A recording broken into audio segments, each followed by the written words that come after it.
Hello साथीहरु, दर्शन नमस्ते सबैजनालाई। सन्चै आरामै हुनुहुन्छ होला हैन।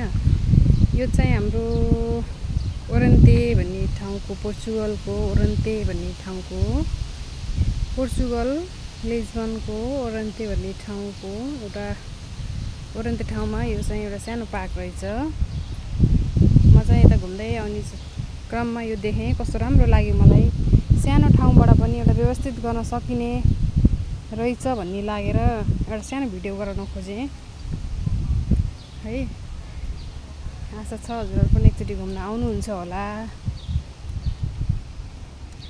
सानो एउटा राम्रो सानो स्पेसलाई पनि कस्तो राम्रो रमाइलोसँग घुम्न आउने तरिकाले मान्छेले व्यवस्थापन पनि गर्न सकिदो रहेछ। नसकिने भन्ने कुरा केही रहेनछ र मान्छेमा चाहिँ अलिकति जोस जाँगर चाहिँ हुनुपर्छ। कस्तो राम्रो लाग्यो मलाई चाहिँ। हजुरहरु पनि एकचोटि घुम्न आउनु होला। साह्रै राम्रो लाग्यो, राम्रो छ घुम्नको लागि चाहिँ। एकदम रमाइलो छ यो ठाउँ। धेरै जसो पर्यटक आउने ठाउँ हो यो।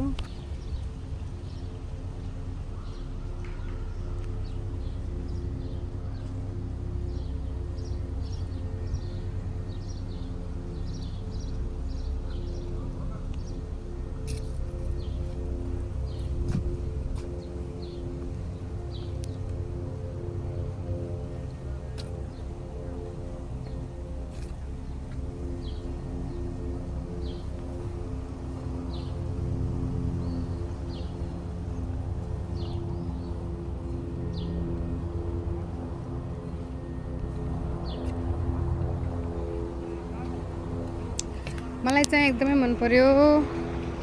आशा छ एकचोटि हजुरहरु पनि आउनुहुन्छ घुम्नको लागि।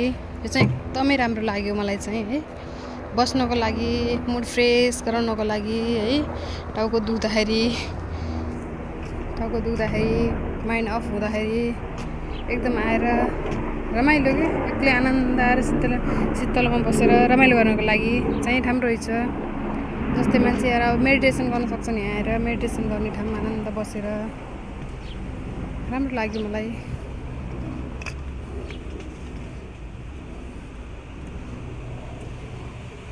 आशा छ सबैजनाले मन पराइदिनुहुन्छ भन्ने।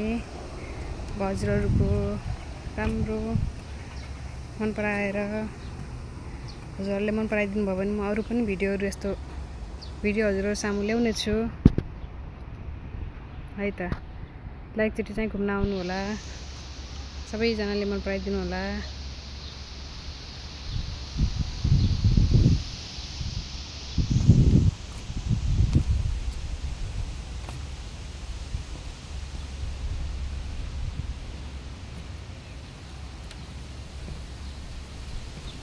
यो पार्कको चाहिँ सानो स्पेसलाई पनि कस्तो मजाले बनाएको के, कस्तो मजाले बनाएको। मलाई त एकदम लास्टमा मन पर्यो। हेर्नुस् त, यहाँबाट हेर्दा कति दामी देखेछ। बच्चाहरू त्यस्तै घुम्न आइरहेका छन्। साह्रै राम्रो लाग्यो मलाई चाहिँ। आशा छ हजुरहरुलाई पनि एकदम राम्रो लाग्छ, रमाइलो लाग्छ र आफ्नो बच्चाहरू लिएर आउनको लागि पनि एकदम राम्रो एकदम ठाउँ छ यो। मलाई चाहिँ मन पर्यो। ल है त, हजुरहरुलाई पनि मनपर्छ भने एकचोटि आउनुस्, रमाइलो गर्नुस्।